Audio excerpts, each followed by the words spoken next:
السلام علیکم۔ اللہم صلی علی سیدنا محمد وعلی آل سیدنا محمد وبارک وسلم۔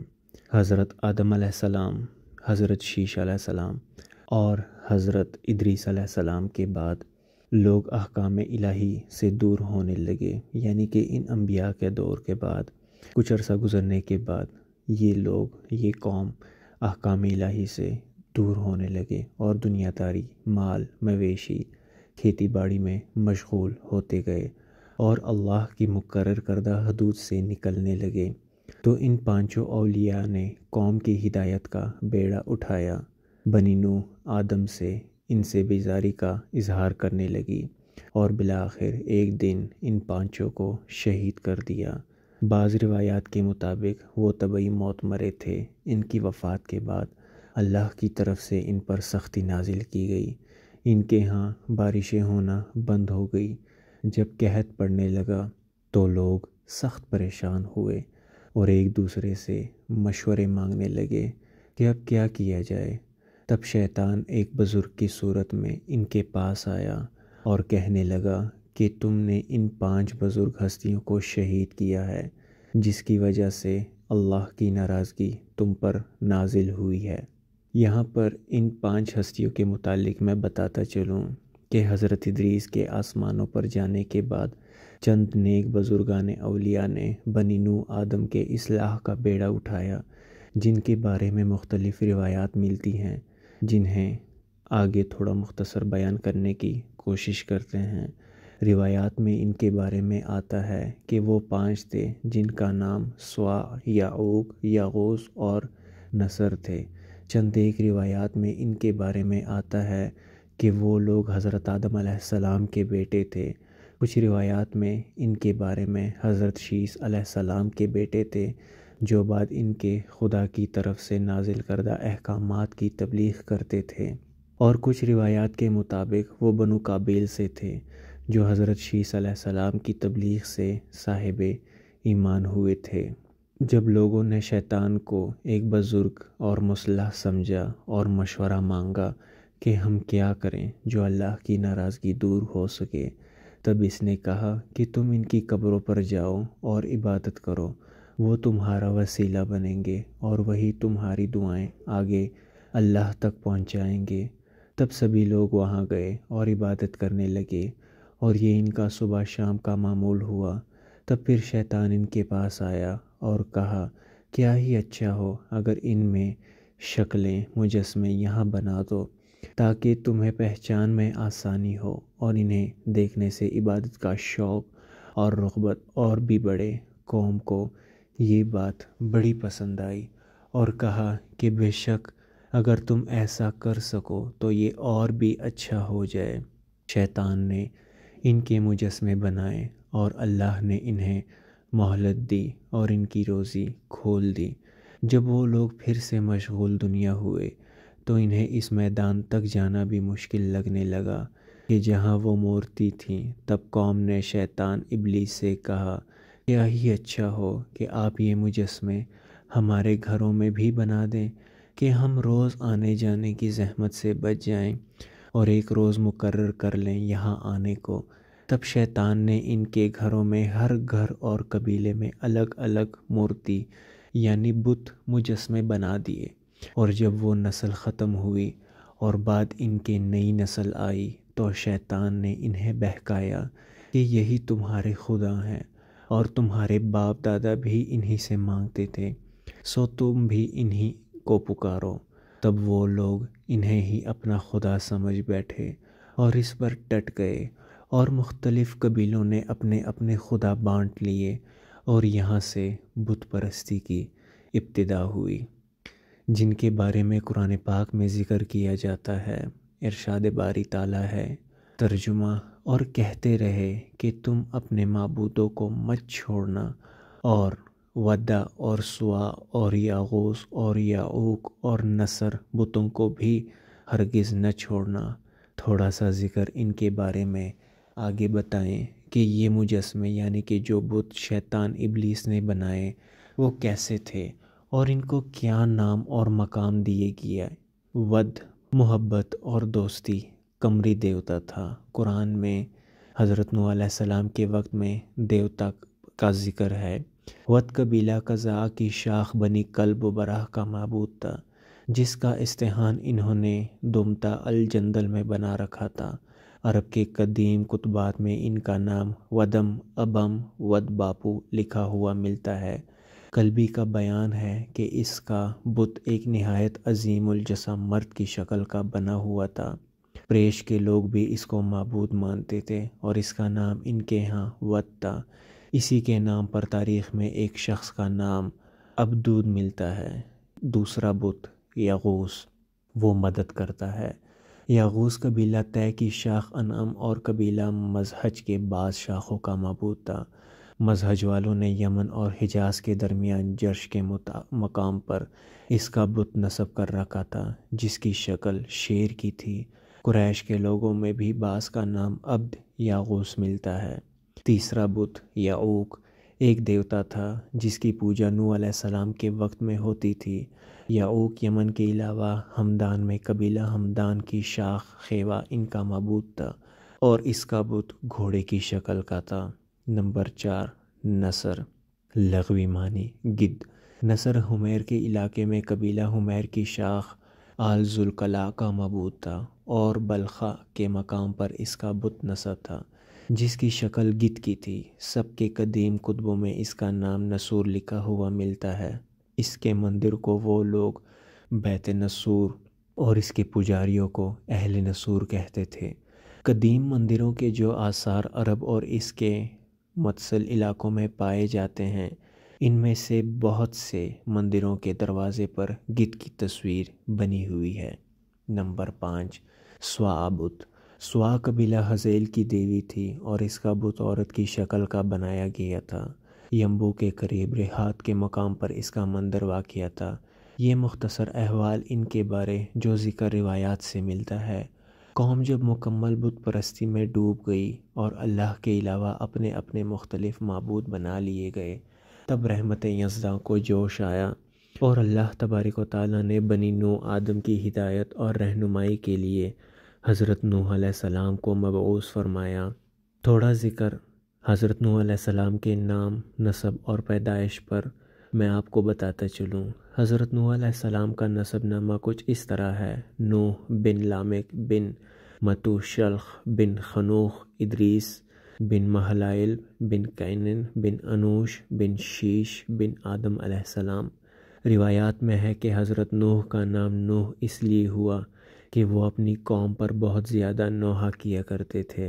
ابن حریر کے قول کے مطابق آپ کی ولادت حضرت آدم علیہ السلام کی وفات کے 126 سال بعد ہوئی۔ اہل کتاب تورات کی تاریخ کے مطابق حضرت آدم علیہ السلام کی وفات اور حضرت نوح علیہ السلام کی ولادت کے درمیان 146 سال کا فاصلہ ہے، اور صحیح ابن حبان میں ہے کہ ان کے درمیان 10 قرن یعنی کہ 10 صدیوں یا 10 نسلوں کا فاصلہ ہے۔ اللہ تعالیٰ نے حضرت نوح علیہ السلام کو اس وقت نبوت سے سرفراز فرما کر مبعوث فرمایا جب بتوں اور شیطانوں کی پوجا شروع ہو گئی اور لوگوں نے صحیح کفر اور گمراہی کا راستہ اپنا لیا۔ چنانچہ اللہ تعالیٰ نے انسانوں پر رحم فرماتے ہوئے انہیں مبعوث فرمایا۔ اس طرح وہ پہلے رسول تھے جنہیں زمین والوں کی طرف بھیجا گیا کہ پہلے کے انبیاء آدم، شیش اور ادریس علیہ السلام بس احکامات الہی کی تلقین کرنے والے تھے، لیکن حضرت نوح علیہ السلام پہلے رسول تھے جو گمراہ ہوئی قوم کی طرف احکام الہی سنانے اور پہنچانے آئے تھے۔ اور یہی بات روز محشر تمام لوگ بھی ان سے کہیں گے کہ آپ پہلے رسول ہیں، آپ اللہ سے حساب شروع کرنے کی سفارش کریں۔ قرآن حکیم میں اللہ تعالیٰ نے حضرت نوح کے بارے میں ارشاد فرمایا، ترجمہ: اور بھیجا ہم نے نوح کو ان کی قوم کے پاس، پس وہ رہے اپنی قوم کے ساتھ 950 سال تک۔ سورۃ العنکبوت۔ اور اس مدت میں 80 یا 82 لوگ ایمان لائے۔ آگے کا موضوع بتانے سے پہلے آپ کو نبی اور رسول کے درمیان کا فرق واضح کرتا چلوں کہ حضرت نوح پہلے رسول خدا تھے اور ان سے پہلے آدم، شیش اور ادریس علیہ السلام نبی تھے۔ شریعت اسلامیہ میں نبی اس ہستی کو کہتے ہیں جسے حق تعالیٰ نے اپنے بندوں کی ہدایت کے لیے چن لیا ہو اور وہ براہ راست اللہ سے ہم کلام ہوتی ہو۔ رسول اس نبی کو کہا جاتا ہے جس کے پاس اللہ کی جانب سے نئی شریعت اور کتاب بھیجی گئی ہو۔ یاد رہے کہ ہر رسول کا نبی ہونا ضروری ہے، مگر ہر نبی کا رسول ہونا ضروری نہیں۔ نبی اور رسول کی یہ تقسیم ہم انسانوں کو سمجھانے کے لیے ہے، ورنہ جو فرشتہ اللہ کی طرف سے وحی لے کر آتا ہے اس کو رسول کہہ دینا اس کے منافی نہیں ہے۔ حضرت نوح علیہ السلام کا اصل نام شاکر، سکن یا عبدالغفار تھا، اور آپ کو نوح اس لیے کہا جاتا ہے کیونکہ آپ اپنی قوم پر سب سے زیادہ نوحہ کرنے والے تھے۔ آپ کا وطن عراق اور موصل کے شمال میں آرمینیا کی سرحد پر واقع ہے۔ آدم علیہ السلام کے بعد آپ پہلے نبی تھے کہ جن کو رسالت سے نوازا گیا۔ اس وقت آپ کی عمر 40 سال تھی۔ قرآن مجید میں متعدد بار حضرت نوح علیہ السلام کا ذکر آیا ہے، بلکہ ایک پوری سورہ نوح اس کے نام سے قرآن میں موجود ہے۔ ارشاد باری تعالیٰ ہے، ترجمہ: ہم نے نوح کو ان کی قوم کی طرف بھیجا کہ اپنی قوم کو خبردار کریں، پیشتر اس کے ان پر درد دینے والا عذاب نازل ہو۔ انہوں نے کہا کہ اے قوم، میں تم کو نصیحت کرتا ہوں کہ اللہ کی عبادت کرو اور اس سے ڈرو، میرا کہا مانو، وہ تمہارے گناہ بخش دے گا اور وقت مقررہ تک تم کو مہلت عطا کرے گا۔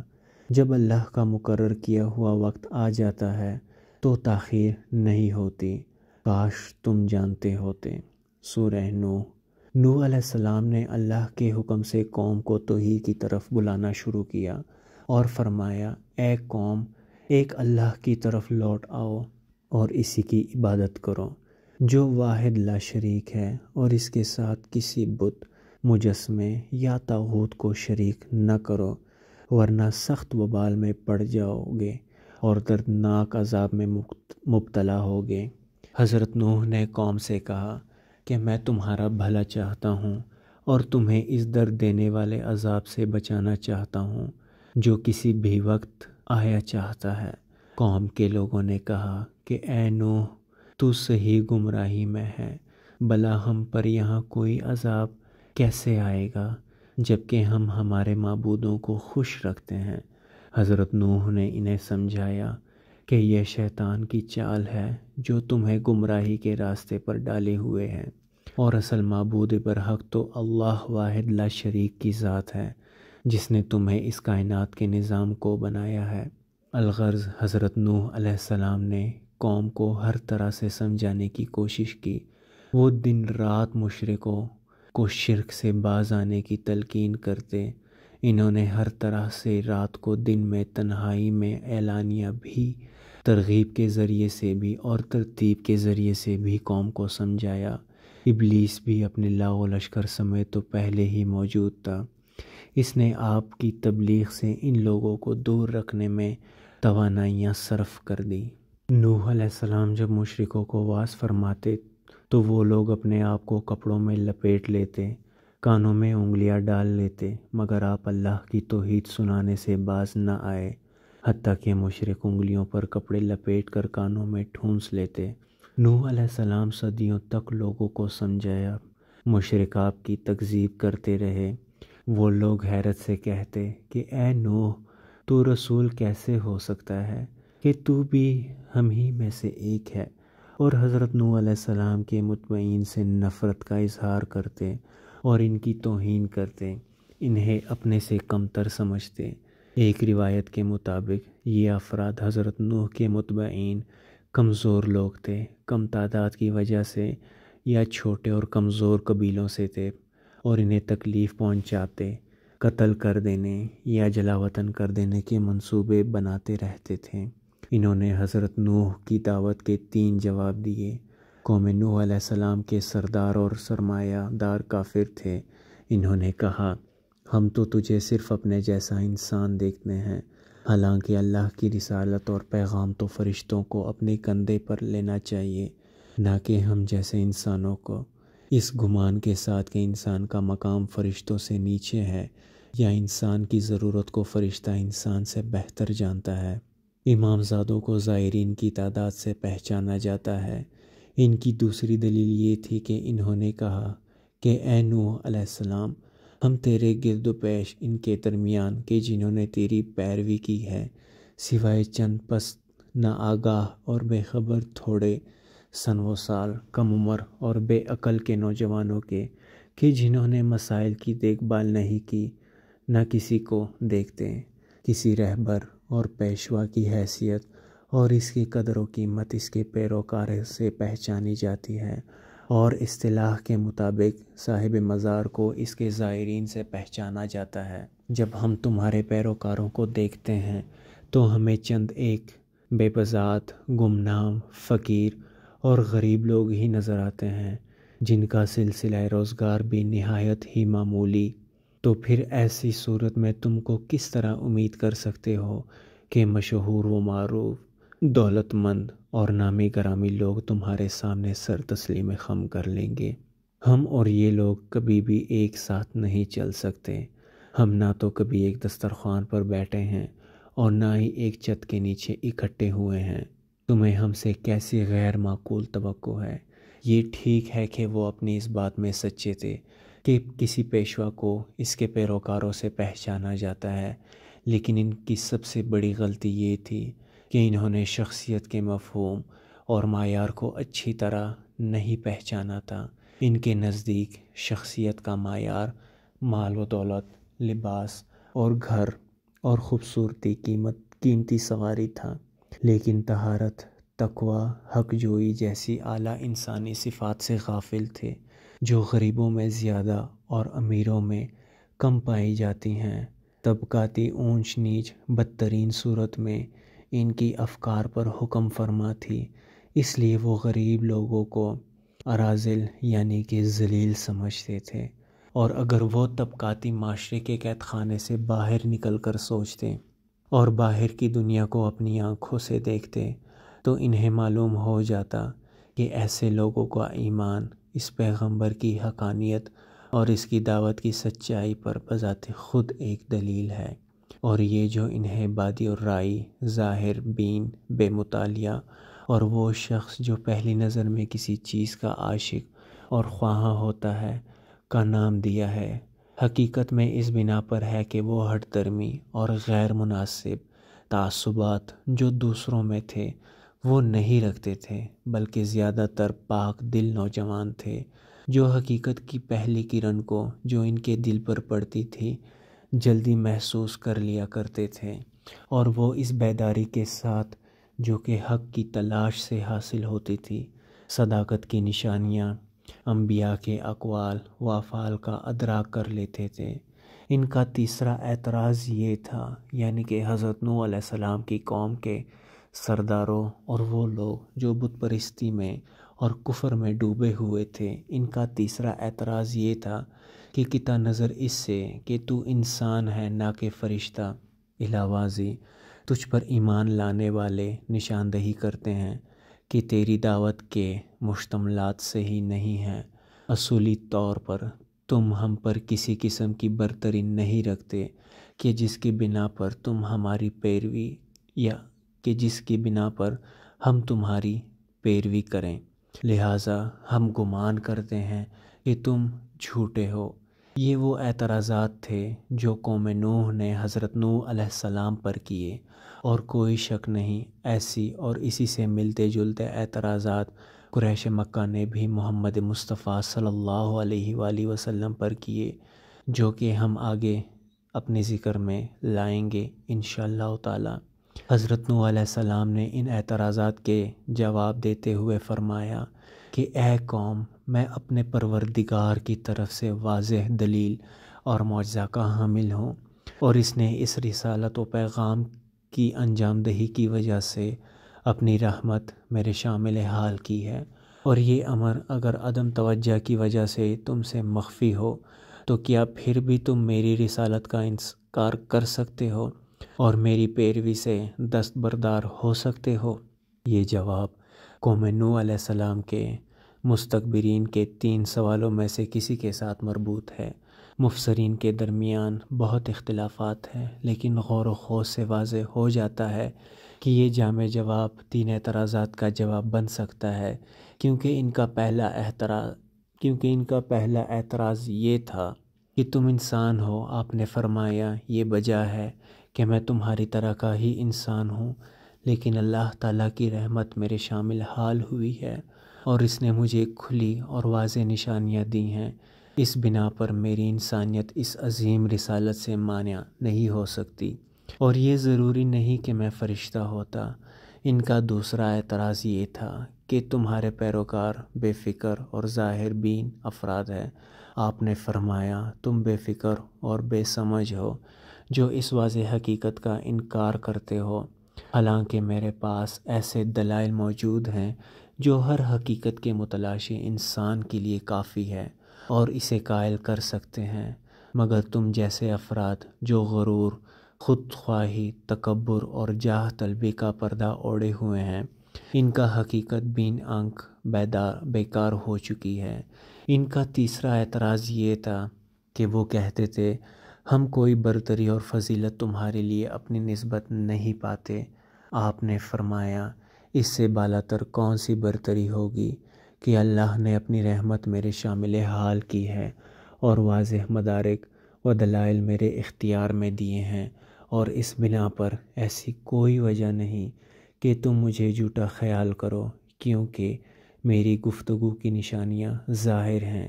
کیا میں تمہیں اس بظاہر بینا کے قبول کرنے پر مجبور کر سکتا ہوں جبکہ تم خود اس پر آمادہ نہیں ہو اور اسے قبول کرنا بلکہ اس کے بارے میں غور و فکر کرنا بھی پسند نہیں کرتے ہو؟ اندھے پن کی ہر قسم ہی بری ہوتی ہے، لیکن ان سب میں بدترین قسم دل کے اندھے پن کی ہوتی ہے، اور یہ تعصب سے پیدا ہوتی ہے۔ جس دن اس سونے چاندی اور مال پر دوزخ کی آگ میں تاپ دی جائے گی، پھر اس تپے ہوئے مال سے ان کی پیشانیاں اور ان کے پہلو اور ان کی پیٹھیں داغی جائیں گی۔ سورۃ التوبہ آیت نمبر 35۔ حضرت نوح علیہ السلام کی قوم کے علاوہ ان کے اہل میں سے ایک بیٹا جس کا نام کنعان تھا گمراہوں میں سے تھا، اور وہ بھی اپنے باپ کے پیغام ہدایت کا انکاری تھا۔ اس کا ذکر بھی آگے آئے گا انشاءاللہ۔ اور علاوہ اس کے آپ کی ایک اہلیہ بھی نافرمانوں میں سے تھی۔ قرآن مجید 2 بے تقوی عورتوں کی سرنوشت جو 2 بزرگ پیغمبروں کے گھر میں تھی، اور 2 مومن ایثارگر خواتین کی سرنوشت بیان کرتا ہے، جن میں سے ایک تاریخ کے جابر ترین شخص کے گھر میں تھی۔ پہلے فرماتا ہے اللہ نے کافروں کے لیے ایک مثال بیان کی ہے، نوح کی بیوی کی مثال اور لوط کی بیوی کی مثال۔ وہ دونوں ہمارے 2 صالح بندوں کے ماتحت تھیں، لیکن انہوں نے ان سے خیانت کی، لیکن ان 2 عظیم پیغمبروں سے ان کے ارتباط نے عذاب الہی کے مقابلے میں انہیں کوئی نفع نہیں دیا۔ حضرت نوح کی بیوی کا نام والہا اور حضرت لوط کی بیوی کا نام والعہ تھا، اور بعض نے اس کے برعکس لکھا ہے، یعنی نوح کی بیوی کا نام والعہ اور لوط کی بیوی کا نام والہا یا واہلہ کہا ہے۔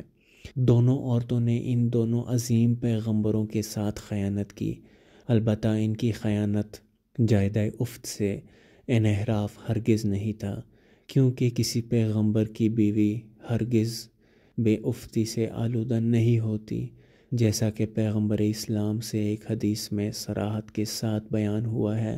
کسی بھی پیغمبر کی بیوی ہرگز منافی افت عمل سے آلودہ نہیں ہوئی۔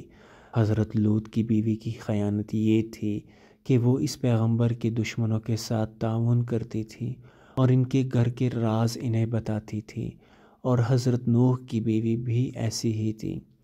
قرآن آخر میں کہتا ہے اور ان سے کہا گیا کہ تم بھی آگ میں داخل ہونے والے لوگوں کے ساتھ آگ میں داخل ہو جاؤ۔ قوم نوح کے بارے میں متعدد روایات میں قرآن میں بھی ہے کہ جب حضرت نوح انہیں تبلیغ کرتے تو وہ کانوں میں انگلیاں ٹھوس لیتے اور انگلیوں پر کپڑا لپیٹ کر کان بند کر لیتے کہ آواز نہ آئے، اور پیغمبر کی طرف سے منہ پھیر لیتے کہ ان کے چہرے پر نظر نہ پڑے، اور روایات میں ہے کہ وہ ایک دوسرے سے بھی کہتے کہ تم اپنے خداؤں کو ہرگز نہ چھوڑنا، اور نہ ہی ود، سوا، یعوق، یغوث اور نصر نامی خداؤں کو چھوڑنا۔ اور یہی عرب کے بت پرستوں کا طریقہ تھا۔ جب نبی کریم صلی اللہ علیہ وآلہ وسلم انہیں کلمے کی دعوت دیتے تو اپنی آنکھیں اور کان بند کر لیتے تھے اور کہتے کہ ہرگز نہ چھوڑنا اپنے آبا و اجداد کے مذہب کو، اور نہ اپنے خداؤں کو، اور نہ چھوڑنا لات و منات، عزی اور غل نامی بڑے خداؤں کو۔ بعض اسلامی تفاسیر میں یہی آیا ہے کہ اس منحرف قوم میں سے بعض لوگ اپنے بیٹوں کے ہاتھ پکڑ کر نوح علیہ السلام کے پاس لے جایا کرتے تھے اور ان سے یہ کہتے تھے، اس شخص سے ڈرتے رہنا، کہیں یہ تمہیں گمراہ کر دے۔ یہ وہ وصیت ہے جو میرے باپ نے مجھے کی تھی، اور میں اب وہی وصیت تمہیں کر رہا ہوں تاکہ میں وصیت اور خیرخواہی کا حق ادا کر دوں۔ اب ان لوگوں کا سرکشی یعنی کہ ان لوگوں کی سرکشی اس حد تک بڑھ گئی کہ وہ لوگ باقاعدہ عذاب مانگنے لگے اور یوں گویا ہوئے کہ اے نوح، تم نے یہ سب بحث و تکرار اور مجادلہ کیا، اب بس کرو، تم نے ہم سے بہت باتیں کی ہیں، اب بحث مباحثے کی گنجائش نہیں رہی۔ اگر سچے ہو تو خدائی عذابوں کے بارے میں جو سخت وعدے تم نے ہم سے کیے ہیں انہیں پورا کر کے دکھاؤ اور وہ عذاب لے آؤ۔ یہ بیانہ اس طرح سے ہے کہ ایک شخص یا کچھ اشخاص کسی مسئلے کے بارے میں ہم سے بات کریں اور ضمناً ہمیں دھمکیاں بھی دیں اور کہیں کہ اب زیادہ بات نہ بند کرو، یعنی کہ اب زیادہ باتیں بنانا بند کرو اور جو کچھ تم کر سکتے ہو کر لو اور دیر نہ کرو، اس طرح اشارہ کرتے ہوئے کہ ہم نہ تو تمہارے دلائل کو کچھ سمجھتے ہیں، نہ ہی تمہاری دھمکیوں سے ڈرتے ہیں، اور نہ اس سے زیادہ ہم تمہاری بات سن سکتے ہیں۔ یعنی مکمل بیزاری کا مظاہرہ انبیاء الہی کے لطف و محبت اور ان کی وہ گفتگو جو صاف و شفاف اور خوشگوار پانی کی طرح ہوتی ہے۔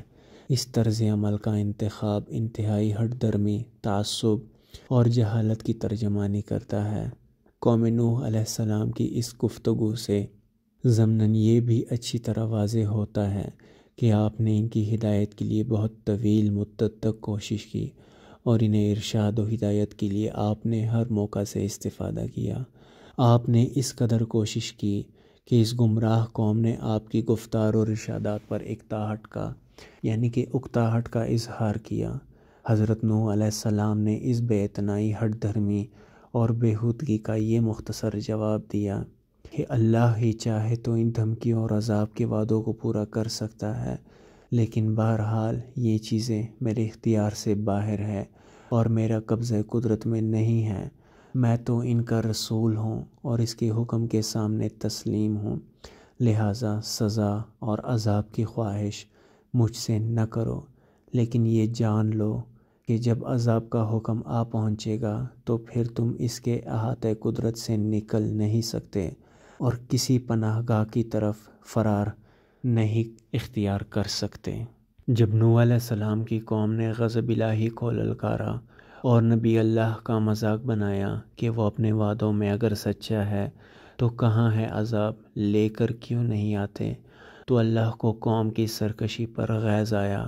اللہ تبارک و تعالیٰ نے ان پر آسمان سے بارش روک دی اور ان کی کھیتیاں بانجھ ہو گئی، ان کا املاک تباہ ہونے لگا، مال مویشی بھوک پیاس قحط سالی کی وجہ سے ہلاک ہونے لگے، ان کے باغات اجڑ گئے اور ان کی بیویاں بانجھ ہو گئی اور ان کے نسل مٹنے لگی۔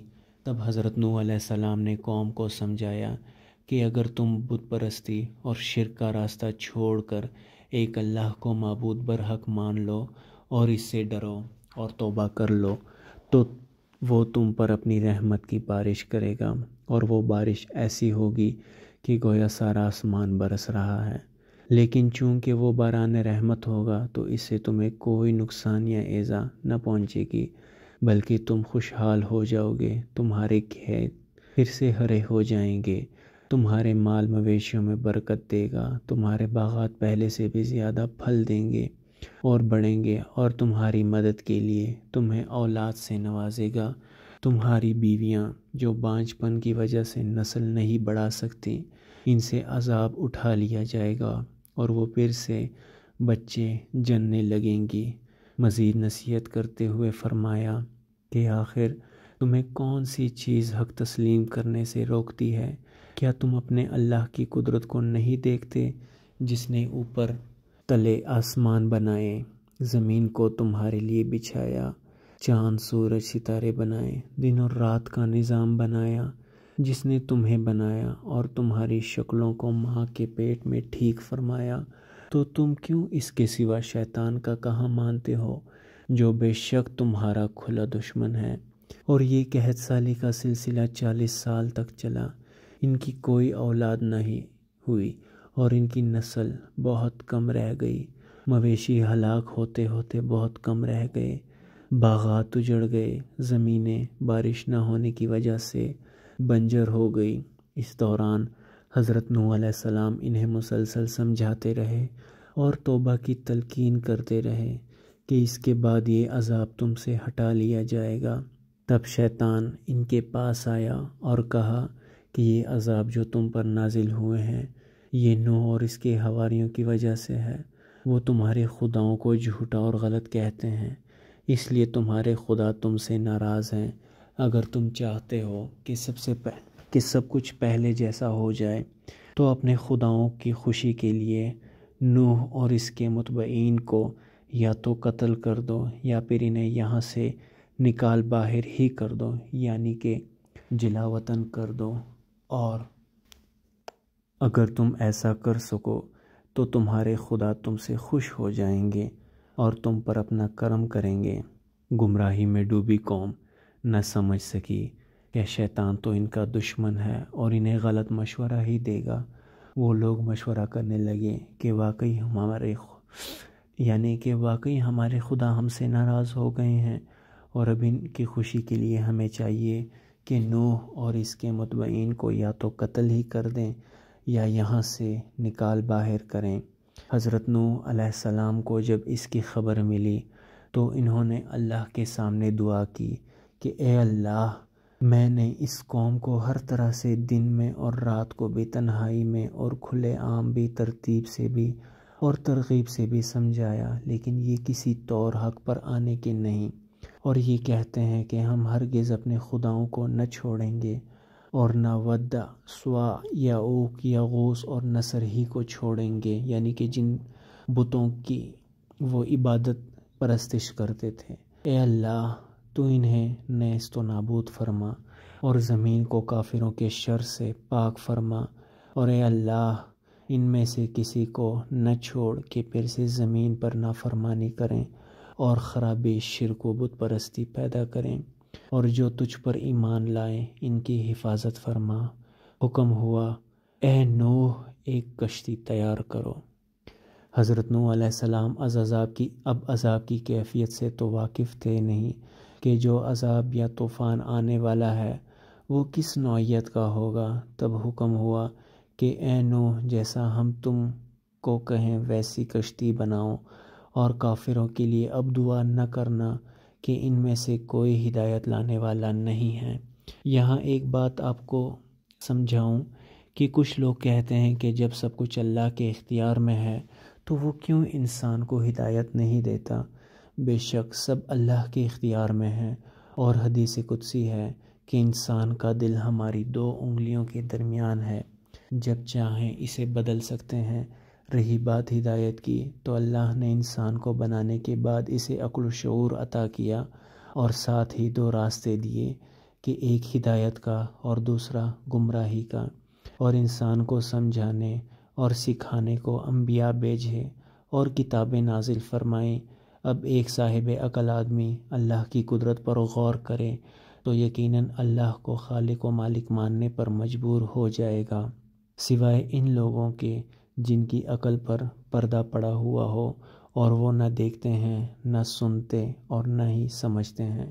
اللہ تبارک و تعالی حضرت نوح کو کشتی بنانے کے بارے وحی کرتے رہے، اور حضرت نوح علیہ السلام اور ان کے متبعین جب کشتی بنا رہے تھے تو گمراہ قوم بجائے اس کے کہ ایک لمحہ کے لیے حضرت نوح کی دعوت کو غور سے سنتے، اسے سنجیدگی سے لیتے، اور کم از کم انہیں یہ احتمال ہی ہوتا کہ ہو سکتا ہے حضرت نوح کے بار بار کے اصرار اور تکرار و دعوت کا سرچشمہ وحی الہی ہوئی ہو، یعنی کہ اللہ کی وحی ہی ہو، اور ہو سکتا ہے طوفان اور عذاب کا معاملہ حتمی اور یقینی ہی ہو۔ الٹا انہوں نے متکبر اور مغرور افراد کی عادت کا مظاہرہ کیا اور تمسخر و استہزاء کا سلسلہ جاری رکھا۔ ان کی قوم کا کوئی گروہ جب کبھی ان کے نزدیک سے گزرتا اور حضرت نوح اور ان کے اصحاب کو لکڑیاں اور میخیں وغیرہ مہیا کرتے دیکھتا اور کشتی بنانے میں سرگرم عمل پاتا تو مذاق اڑاتا اور بھپتیاں کستے ہوئے گزر جاتا۔ کہتے ہیں کہ قوم نوح علیہ السلام کے اشراف کے مختلف گروہوں کے ہر دستے نے تمسخر اور تفریح و تباہ کے لیے اپنا ہی ایک انداز اختیار کر رکھا تھا۔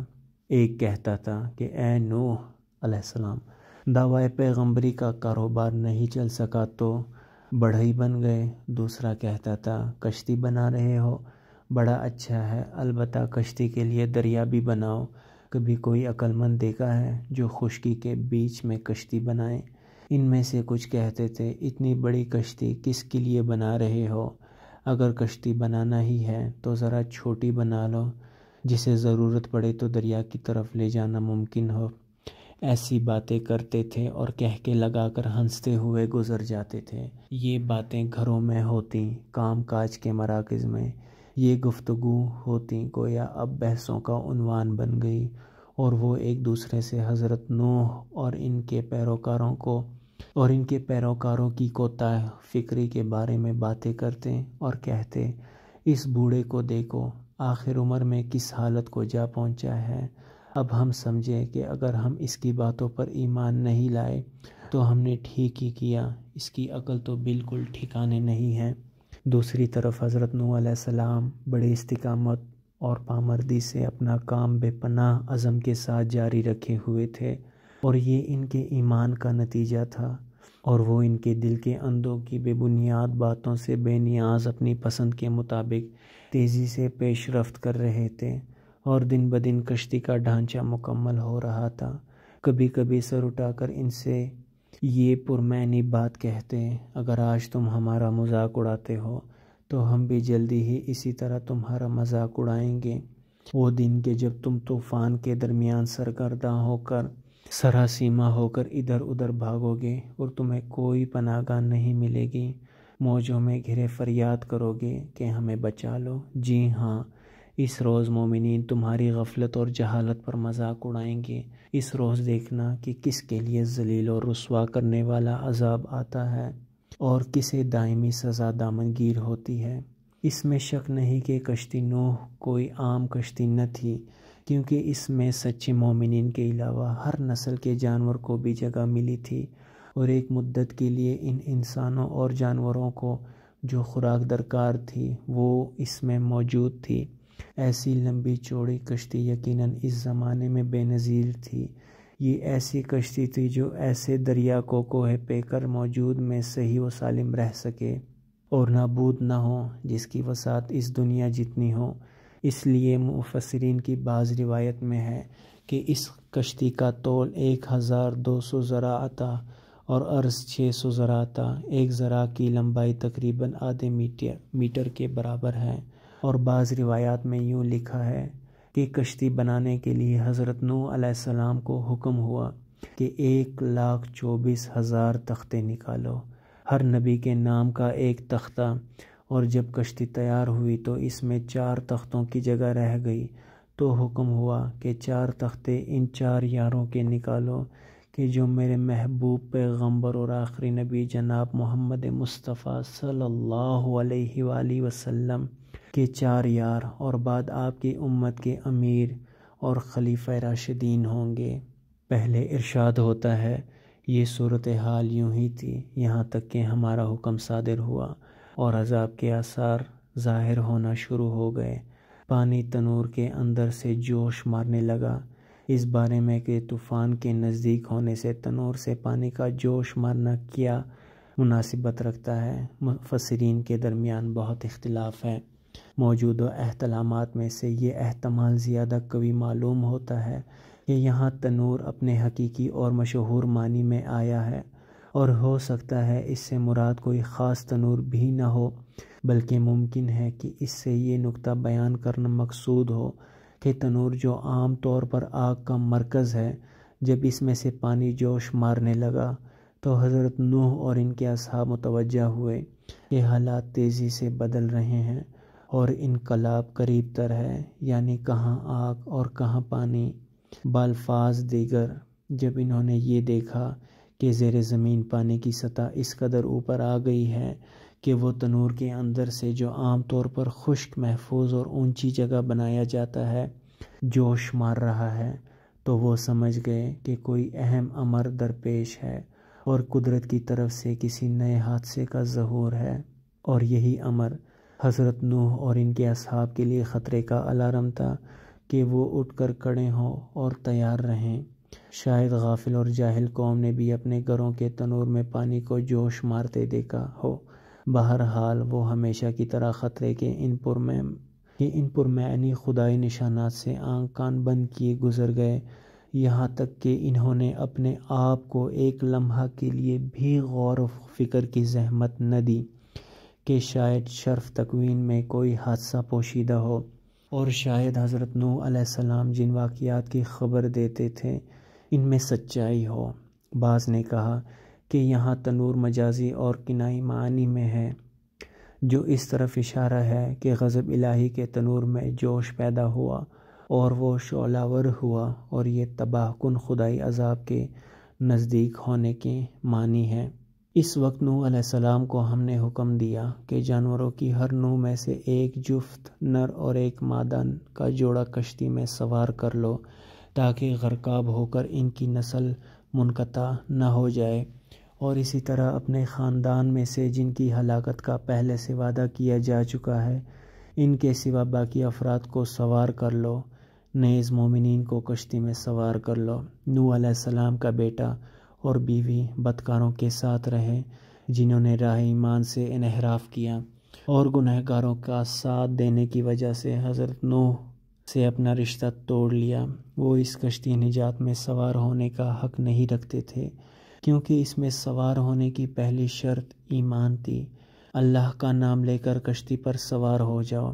بہرحال حضرت نوح علیہ السلام نے جلدی سے اپنے وابستہ صاحب ایمان افراد اور اصحاب کو جمع کیا، اور چونکہ طوفان اور تباہ کن خدائی عذابوں کا مرحلہ نزدیک آ رہا تھا، انہیں حکم دیا کہ اللہ کے نام سے کشتی پر سوار ہو جاؤ، اور کشتی کے چلتے اور ٹہرتے وقت اللہ کا نام زبان پر جاری کرو اور اس کی یاد میں رہو۔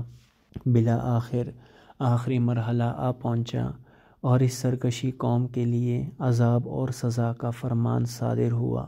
تیر و تار بادل جو سیاہ رات کے ٹکڑوں کی طرح تھے، سارے آسمان پر چھا گئے، اور اس طرح ایک دوسرے پر تہ بتے ہوئے کہ جس کی نظیر اس سے پہلے نہیں دیکھی گئی تھی۔ پے در پہ سخت بادل گرجتے، حیرہ کن بجلیاں پورے آسمان پر گونجتیں، آسمانی فضا گویا ایک بہت بڑے وحشت ناک حادثے کی خبر دے رہی تھی۔ بارش شروع ہو گئی اور پھر تیز سے تیز تر ہوتی چلی گئی۔ بارش کے قطرے موٹے سے موٹے ہوتے چلے گئے، جیسا کہ قرآن کہتا ہے، گویا آسمان کے تمام دروازے کھل گئے اور پانی کا ایک سمندر ان کے اندر سے نیچے گرنے لگا۔ دوسری طرف زیر زمین پانی کی سطح اس قدر بلند ہو گئی کہ ہر طرف سے پرجوش چشمے ابل پڑے۔ یوں زمین و آسمان کا پانی آپس میں مل گیا، اور زمین، پہاڑ، دشت، بیابان اور درہ غرز ہر جگہ پانی جاری ہو گیا۔ بہت جلد زمین کی سطح ایک سمندر کی صورت اختیار کر گئی۔ تیز ہوائیں چلنے لگیں، جن کی وجہ سے پانی کوہ پہ کر موجیں امنڈنے لگیں۔ اس عالم میں کشتی نوح کوہ پہ کر موجوں کا سینہ چیرتے ہوئے آگے بڑھ رہی تھی۔ پسر نوح علیہ السلام ایک طرف اپنے باپ سے الگ کھڑا تھا۔ نوح علیہ السلام نے پکارا، میرے بیٹے، میرے ساتھ سوار ہو جاؤ اور کافروں کے ساتھ نہ ہو، ورنہ فنا ہو جاؤ گے۔ پیغمبر بزرگوار حضرت نوح علیہ السلام نے نہ صرف باپ کی حیثیت سے بلکہ ایک انتھک پر امید مربی کے طور پر آخری لمحہ تک اپنی ذمہ داری سے دستبرداری نہ کی، اس امید پر کہ شاید ان کی بات سنگ دل بیٹے پر اثر کر جائے۔ لیکن افسوس کہ برے ساتھی شیطان کی بات اس کے لیے زیادہ پرتاثیر تھی، لہٰذا دل سوز باپ کی گفتگو اپنا مطلوبہ اثر نہ کر سکی۔ وہ ہٹ درم اور کوہتا فکر تھا، اسے گمان تھا کہ غضب خدا کا مقابلہ بھی کیا جا سکتا تھا، اس لیے اس نے پکار کر کہا، ابا میرے لیے جوش میں نہ آؤ، میں عنقریب پہاڑ پر پناہ لے لوں گا جس تک یہ سیلاب نہیں پہنچ سکتا۔ نوح علیہ السلام پھر بھی مایوس نہ ہوئے، دوبارہ نصیحت کرنے لگے کہ شاید کوتاہ فکر بیٹا غرور اور خودسری کے مرکب سے اتر جائے اور راہ حق پر چلنے لگے۔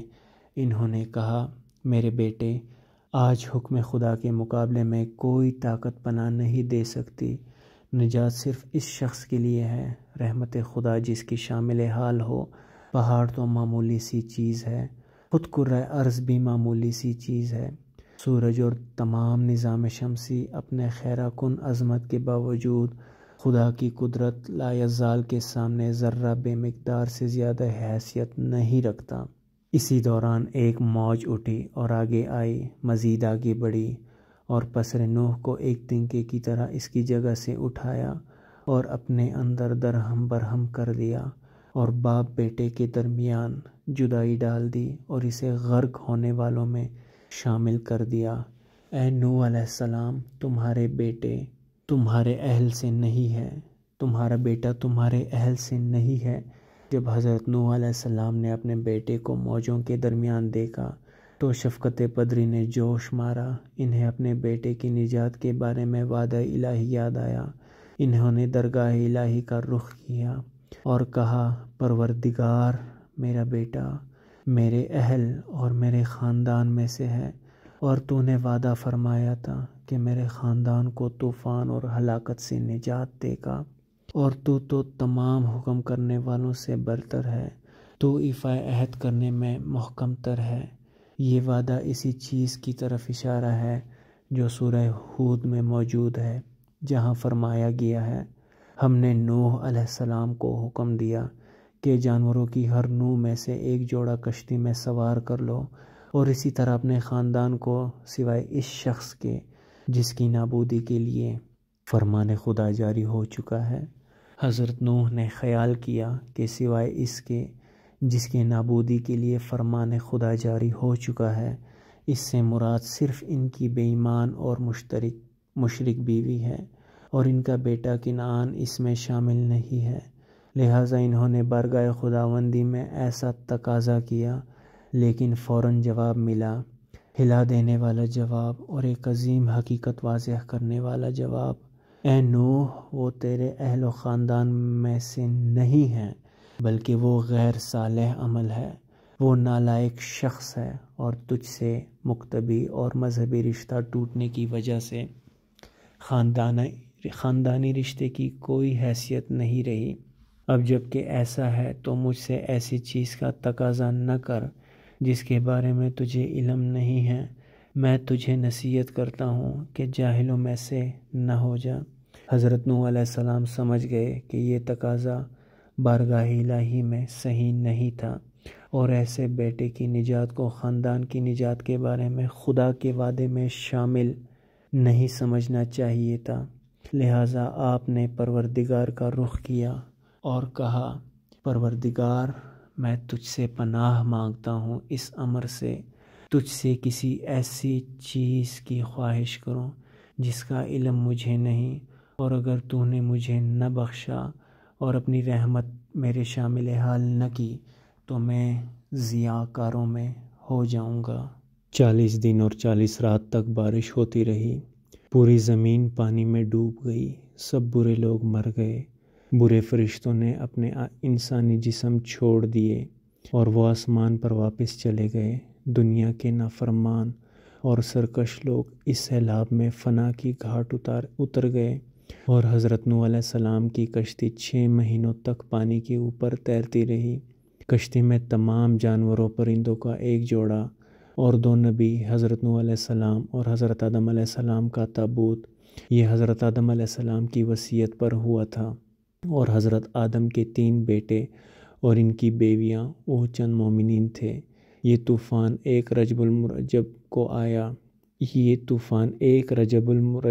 یعنی کہ 1 رجب کو آیا، اور 10 محرم الحرام کو کشتی بالآخر جودی پہاڑوں کی چوٹی پر جا کر ٹھہر گئی۔ جودی کی پہاڑی بحیرہ مردار، بحر لوط کے مغرب میں اسرائیل میں واقع ہے۔ طوفان نوح کو تمام ادیان میں بیان کیا گیا ہے، اور خیال ظاہر کیا جاتا ہے کہ 4000 سے 5000 سال قبل آنے والا یہ طوفان کوہ ارارات کے مقام پر ظہور پذیر ہوا۔ واضح رہے کہ کوہ ارارات اناضول کے شمال میں واقع ہے۔ یہ ایران کی سرحد سے 16 کلومیٹر اور آرمینیا کی سرحد سے 32 کلومیٹر دوری پر ہے۔ اب خدا کے حکم سے سیلاب تھم گیا اور زمین نے سارا پانی اپنے اندر جذب کر لیا۔ اب اللہ نے حضرت نوح علیہ السلام کو حکم دیا کہ کشتی سے اتر جاؤ، تجھ پر اور وہ لوگ جو تجھ پر ایمان لائے ہیں ان پر ہماری رحمتیں برکتیں نازل ہوں گی۔ اور تورات میں مذکور ہے کہ جب طوفان تھما تو حضرت نوح نے سب سے پہلے کوے کو بھیجا کہ دیکھے اگر زمین پر کہیں خشکی ہے تو آ کے خبر کرے، اور زمین پر کہیں نہ بیٹھے کہ ابھی حکم نازل نہیں ہوا۔ کوا چلا گیا، وہ بہت عرصہ اڑتا رہا، پر زمین پر ایک جگہ خشکی نظر آئی تو وہ حکم بھول گیا اور وہیں بیٹھ گیا اور واپس آ کے خبر نہیں دی۔ تب حضرت نوح نے خود نکل کر دیکھا اور کوے کو بیٹا دیکھا تو تب فرمایا کہ تو ہمیشہ گندی جگہوں پر بیٹھے گا۔ واللہ عالم صواب۔ چونکہ اس طوفان میں دنیا کے تمام ہی لوگ فنا ہو گئے تھے، صرف چند لوگ ہی زندہ بچے تھے، اس لیے حضرت نوح علیہ السلام کو آدم ثانی بھی کہا جاتا ہے۔ انہی کی اولاد اس وقت دنیا میں آباد ہے۔ بزرگ مفسرین کی ایک جماعت نے وَجَعَلْنَا ذُرِّيَّتَهُمُ الْبَاقِينَ، ہم نے نوح کی اولاد کو زمین میں باقی رہ جانے والا قرار دیا، سے یہ نتیجہ نکالا ہے کہ نوح کے بعد تمام نسل بشر انہی کی اولاد میں سے وجود میں آئی ہے، اور اس وقت کے تمام انسان انہی کی اولاد ہیں۔ اس بات کو بہت سے مورخین نے نقل کیا ہے کہ نوح کے 3 بیٹے باقی رہ گئے تھے، سام، حام اور یافس، اور اس وقت کرۂ زمین پر موجود تمام نسلیں انہی پر منتہی ہوتی ہیں۔ یہ حضرات عرب، فارس اور روم کے لوگوں کو سام کی نسل سمجھتے ہیں، اور ترک کی نسل، اور اسرائیل اور کچھ دوسرے گروہوں کو یافس کی اولاد سے، اور سوڈان، سندھ، ہند، نوبہ، حبشہ، قبط اور بربر کے لوگوں کو حام کی اولاد میں شمار کرتے ہیں، اور ان کی تقسیم بھی اسی طرح کی جاتی ہے۔ قرآن کریم نے کشتی نوح کی لمبائی، چوڑائی، اونچائی اور گہرائی کی بابت کوئی گفتگو نہیں کی، بس اتنا بتلایا ہے کہ وہ بھری ہوئی تھی اور تختوں اور کیلوں والی تھی۔ البتہ تورات میں اس کی قدر تفصیل آتی ہے۔ قرآن کریم بتاتا ہے کہ حضرت نوح علیہ السلام 950 سال اپنی قوم میں دعوت اللہ کا فریضہ سر انجام دیتے رہے، جبکہ تورات نے 930 سال کا عرصہ بتایا ہے۔ تورات یہ بھی بتاتی ہے کہ جب حضرت نوح علیہ السلام نے حیات مستعار کی 6 صدیاں 4200 صدی کے پہلے سال میں قدم رکھتے ہی طوفان آ گیا۔ حضرت نوح علیہ السلام کے علاوہ بھی دیگر متعدد پیغمبروں کو بڑی لمبی لمبی عمریں ملی۔ اللہ نے حضرت نوح علیہ السلام کو مشرک قوم کی طرف مبعوث کیا، مگر مسلسل کفر کی وجہ سے اللہ نے حضرت نوح علیہ السلام کو کشتی بنانے کا حکم دیا، پھر ایک عظیم طوفان سے پوری دنیا کے کفار کو ہلاک کر دیا، اور یہ کشتی کوہ جودی پہاڑ پر آ کر ٹک گئی۔ حالیہ تحقیقات کے بعد اس کشتی، جو کہ حضرت نوح علیہ السلام کی کشتی ہے، اس پر کافی اعتراضات کیے، کیونکہ قرآن پاک میں سورۃ القمر آیت نمبر 13 میں فرمان ہے کہ اور ہم نے نوح کو ایک کشتی میں سوار کیا تھا جو تختوں اور قلعوں سے تیار کی گئی، تو جب یہ کشتی ابھی موجودہ وقت میں دریافت ہوئی تو انکار کرنے والوں نے اعتراض کیا کہ یہ کیسے ممکن ہے کہ 6000 سال قبل اتنی بڑی کشتی بنائی جائے جس میں دنیا جہاں کے جانوروں کے جوڑے سوار ہوں، لیکن قرآن نے سورہ ہود میں یوں بیان کیا، اور جب ہمارا حکم آ پہنچا تو تنور ابل پڑا، تو ہم نے کہا کہ ہر قسم کے جانوروں کا ایک ایک جوڑا کشتی میں سوار کر لو۔ سورہ ہود آیت نمبر 40 میں۔ اب حالیہ تحقیقات سے قرآن کے اس انکشاف کی بھی تصدیق ہو گئی کہ کشتی نوح کوئی معمولی کشتی نہ تھی، وہ 3 منزلہ تھی جس میں جانور ترتیب وار سوار تھے، اور اتنی بڑی تھی کہ اس میں 522 ریل کے ڈبے سوار کیے جا سکتے ہیں۔ اس میں کم و بیش 25,000 جانوروں کی جگہ موجود ہے۔ اور ان بحریوں نے تیسرا اعتراض یہ اٹھایا کہ اتنے عظیم العالیشان طوفان میں اتنی عظیم الجثہ کشتی بغیر لنگروں کی مدد سے تیر ہی نہیں سکتی، لیکن اللہ اس سے واقف تھا، اس لیے سورہ ہود میں فرمان ہے، اور نوح نے کہا کہ کشتی میں سوار ہو جاؤ، اللہ ہی کے نام سے اس کا چلنا ہے اور اسی کے نام سے اس کا لنگر انداز ہونا ہے۔ سورہ ہود آیت نمبر 41۔ اور حیرت انگیز طور پر جس پہاڑ پر کشتی ٹھہری ہوئی ہے، اس پہاڑ کے نیچے وادی میں بڑی بڑی چٹانوں پر مشتمل لنگر دریافت ہوئے ہیں۔ یہ کشتی نوح کے لنگر ہیں۔ اور سب سے بڑا اور اہم اعتراض یہ اٹھایا جاتا ہے کہ کسی لکڑی کی کشتی کا 6000 سال تک کسی پہاڑ کی چوٹی پر باقی رہنا ممکن نہیں ہے۔ اس اعتراض کا جواب بھی سورہ قمر میں یہ کہہ کر دیا ہے، اور ہم نے اس کشتی کو آنے والوں کے لیے اپنی نشانی بنا کر چھوڑا۔ سورۃ القمر آیت نمبر 15۔ کشتی سے اترنے کے بعد حضرت نوح علیہ السلام اور ان کے متبعین نے خدا کے حضور شکرانہ ادا کیا اور روزہ رکھا، اور وہ 10 محرم کا دن تھا۔ بعد اس کے حضرت نوح علیہ السلام نے ایک بستی بسائی جس کا نام سمانین رکھا۔ عربی میں اس کے معنی 80 کے ہیں۔